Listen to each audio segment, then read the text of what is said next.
What makes absolutely zero sense to you?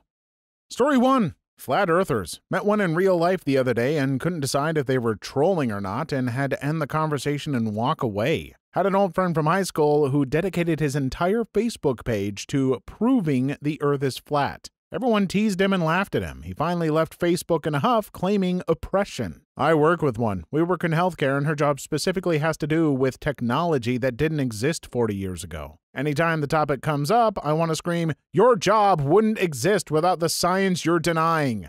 Everything's a scam to her. I know no one has the patience for these idiots, but you have to believe every time someone ends a conversation like that, it just reaffirms their beliefs and they count it as a win. I read a flat earth book that my uncle gave my mom, and honestly, if you didn't understand basic physics and geometry, the author did a very good job of misrepresenting the science to prove his points. He takes basic concepts, incorrectly applies them or misinterprets them, adds some math, and boom, it looks like it could make sense. This picture was in the book, and I haven't taken geometry in a while, so if someone could explain this to me, I would appreciate it. Half the book was proofs, the other half was NASA is a lie, the gays, and the Jews. Interesting read, though Basically, the curve of the Earth can be represented by saying that the ground drops away at 8 inches times the distance squared in miles. So 1 mile distance is 8 inches of drop, 2 miles is 32 inches of drop, etc. And the curvature of the Earth is the reason that the bottom of ships disappear first on the horizon. I'm sitting in a tour bus in the middle of Ecuador, so I don't have the best internet access at the moment, but the picture seems to greatly exaggerate the curve of the Earth and the height of the towers. If you draw the 300-foot tower to scale, the width of the drawings are 48 and 60 miles, they would barely be visible on the drawing. Also, the curve of the Earth at the scale that humans can see with their own eyes doesn't show any curve. I'm sure there are internet pages that explain it. I've never fully understood how people can cling to this theory. Like, I've watched longer videos of theirs trying to understand what is so compelling about this, but their evidence is always stuff that just makes me think, how can you not see how bad your own science is? Like, so much of it is so easy to disprove, and so much of their evidence is just awful. Story 2. Consciousness. Not in comparison to being unconscious, but out of the trillions of animals on Earth, how did I end up in this body? I could have been born a slave in some ancient culture. I could have been a cat, bird, or some insect that lived for 4 days. Why me? Why now? My egg could have split in the womb and I could have been a twin. What happened to his consciousness? I have 3 kids. My wife lost a pregnancy between kid 2 and 3.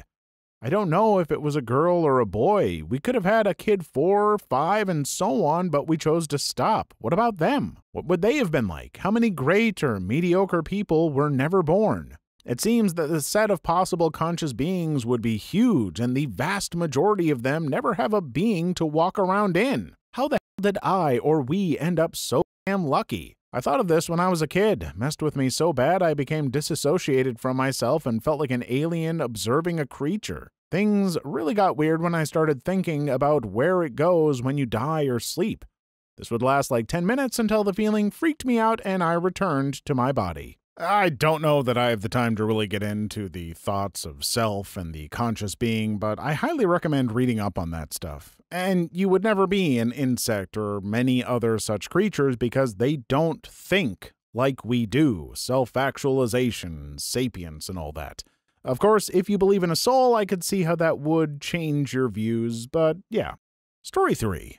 Why the traffic lights downtown are not synchronized so that drivers don't have to stop at every block for yet another red light. It causes endless gridlock at rush hours and needlessly wastes gas with all the stop-and-go traffic patterns throughout the city. I was actually thinking about this a lot when I was working downtown in my city recently. They definitely try to figure out the most efficient way to manipulate traffic with the light systems, but it always feels like stop-and-go traffic with no thought put into it. The only conclusion I could come to is that it might have something to do with the expected frequency of traffic on different roads. Still doesn't make sense to me. The issue is that traffic is a flow problem that's impossible to fully solve even without drivers being stupid, which they often are. A buddy of mine who's a civil engineer said that the absolute best you can get is good flow in one direction, and even that is pretty hard to achieve without totally screwing over everyone else.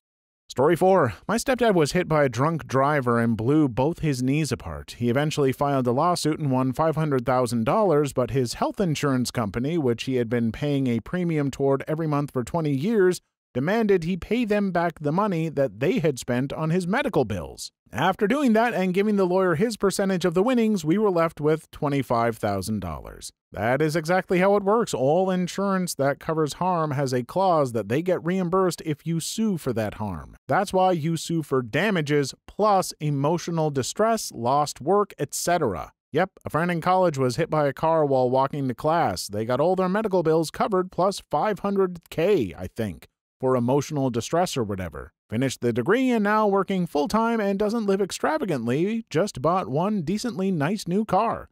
So I guess that money is just a nest egg now. Story 5. Eggman always outruns Sonic, even though Sonic is supposed to be the fastest thing alive. Doesn't Eggman use robot things? In the video games, it usually happens after the robot things have been destroyed and he's on his feet. Flame Chaser is actually faster than Sonic. Heh, nothing personal, kid. He also hates love and people. Never underestimate the power of a fat bald man with a killer mustache. So can my uncle run at the speed of sound? Sonic lets him win. Or maybe he underestimates his true abilities. So focused on following in the footsteps of his ancestors as a mad scientist, he fails to realize that he is truly the fastest being alive and has unknowingly bested Sonic on multiple occasions in his own domain. First off, I agree. Never underestimate the power of a fat, bald man with a killer mustache. I should know. Wouldn't say I'm fat, but I'm definitely pudgy. Have I semi-cosplayed as Dr. Robotnik before? Yes. Also, I will never call him Eggman. That's and it will always be It's Ivo Robotnik. End of discussion. Also, I recall seeing some Sonic fans getting mad at me in the comments for calling Sonic a cartoon before, so I just wanted to say, Sonic is a cartoon. Eat my Robotnik out. Story 6. Why are there certain foods for breakfast, lunch, and dinner? Why is cereal a breakfast item? Why is it not normal to eat it for dinner? Why are chicken biscuits a breakfast item? Can't I have those for dinner? Seems appetizing for dinner. Pizza for breakfast is the best. Why is it frowned upon? People who frown upon pizza for breakfast are not people you need to have in your life. We don't need that kind of negativity. It's more of a cultural thing. I can't speak for other Asian cultures, but breakfast for Koreans can be dinner leftovers, standard rice and side items, noodles, or even soups/stews. There isn't much of a standard for meals, though dinner is typically more meaty. And yes, pizza is great in the morning. Also, I love omelets for dinner. You know what I say? Pizza in the morning, pizza in the evening, pizza at supper time. When pizza's on a bagel, you can have pizza anytime.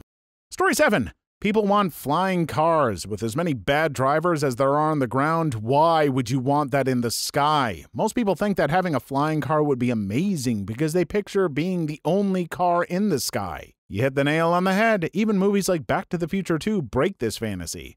Story 8. The concept of forever. It makes my head hurt to even think too hard about it. It's like a continuous now.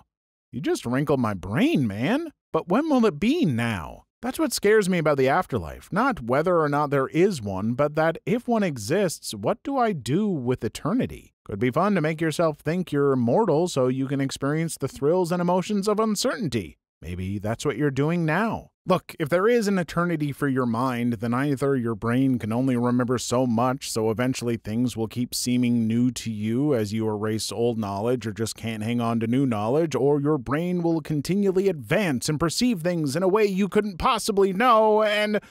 look, I'm just making crap up. We've got a few decades and then the big nothing. Enjoy.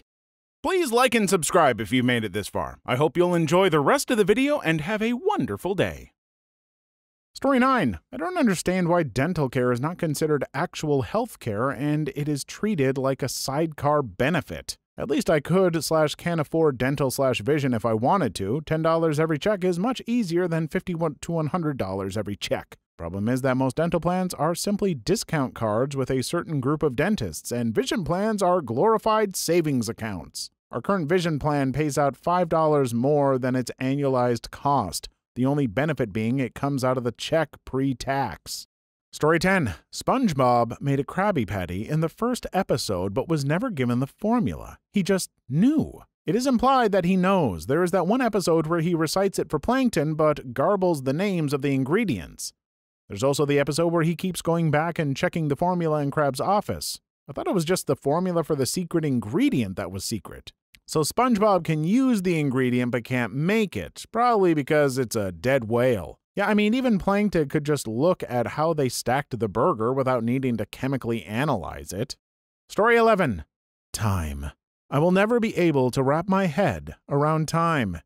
It must have started at some point, but what was there before time? And was there anything before that? And before that? One day there was nothing. The next day we had a massive universe. I can't comprehend it no matter how hard I try. What was there before time? Littlefoot, Sarah, Ducky, Petrie, Spike. That last commenter officially wins the Mr. Facts Award for Best Low-Key Reference in this thread. An award that we've always given out, every single video, with surprising regularity. Never missed a video with this award. Go ahead, prove me wrong. Give me your views. Story 12. How speakers work. I get that a cone vibrates at different frequencies, etc., but how that single cone recreates instruments, voices, noises, etc. is just black magic to me. What will really blow your mind is that you can turn a speaker into a microphone. Yes! That and how the same thing occurs with a vinyl record. Vinyl records have me so confused. Your eardrums work the same way except in reverse, like a microphone. Story 13. How when you make a post about something, it gets no upvotes whatsoever, and then 1 week later you see the same post from a different guy with 17.4K upvotes at the top.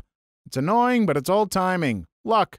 Something about the search results, considering time as a negative factor and upvotes as a positive factor. Don't get enough upvotes in a certain time period, poof, and your post is gone forever.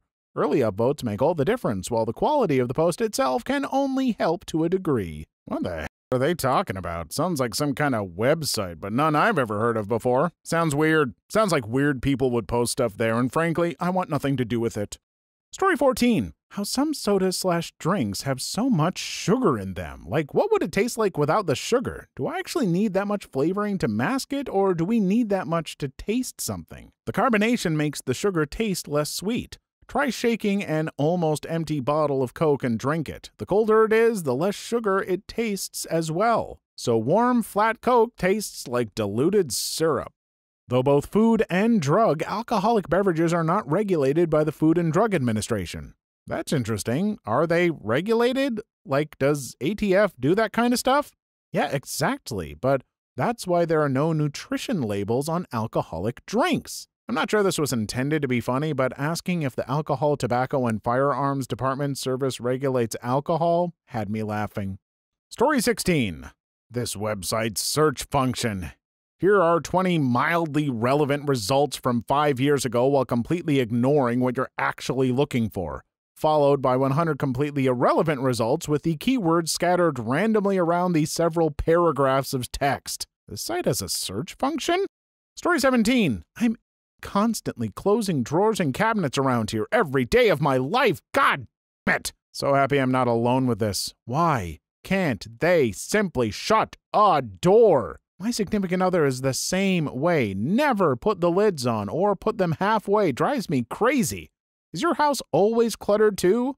Opposite spouse. He tightens everything so much I can't open them. I will admit that I sometimes leave cabinets open, but only when I'm putting dishes away or in the middle of cooking. I cook like I'm an overworked, drugged-out professional chef at a packed restaurant. I am so intense in the kitchen that Madame Fax tends to avoid me when I'm in the zone. I'm sure she would complain, but I'm a really good cook, so it's worth it.